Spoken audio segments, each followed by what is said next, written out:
యేసుక్రీస్తు సిలువలో పలికిన మొదటి మాట, తండ్రి వీరేమి చేయుచున్నారో వీరెరుగరు గనుక వీరిని క్షమించుమని చెప్పెను.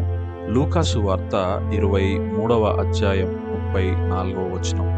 యేసుక్రీస్తు ఈ మాటను మాట్లాడుతున్నప్పుడు ఆయన ఉన్నటువంటి పరిస్థితిని ఒకసారి మనం అర్థం చేసుకోవడానికి ప్రయత్నం చేద్దాం. గెత్సెమనెలో ఆయన ప్రార్థిస్తున్నప్పుడు చెమట రక్తముగా మారి బయటికి వచ్చింది అనే విషయాన్ని మనము వాక్యం ద్వారా తెలుసుకోగలుగుతాము. ఈ పరిస్థితిని మెడికల్ టెర్మినాలజీలో హెమటోహైడ్రోసిస్ అని అంటారు. అంటే ఒక వ్యక్తి తారాస్థాయిలో తీవ్రమైన ఒత్తిడికి లోనైనప్పుడు ఈ విధంగా జరుగుతుంది.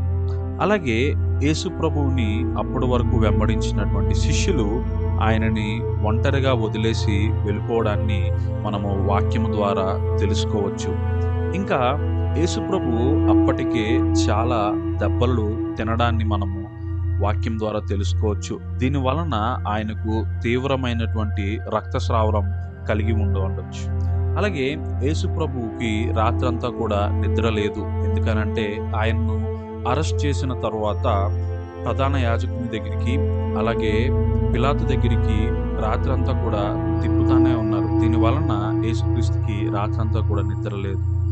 చివరిగా యేసుప్రభువు అప్పటికే దాదాపుగా 4 కిలోమీటర్లు సిలువను మోస్తూ నడిచారు అనేటువంటి విషయాన్ని మనం వాక్యం ద్వారా అర్థం చేసుకోవచ్చు.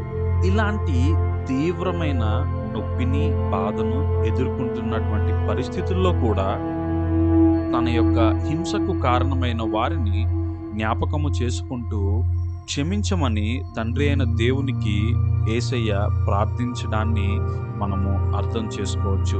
అటువంటి గొప్ప వ్యక్తిత్వాన్ని, క్షమించే గుణాన్ని కలిగి ఉన్న యేసు ప్రభువును అనుసరిస్తున్న మనము కూడా ఆ దేవునిలా క్షమించగలగాలి.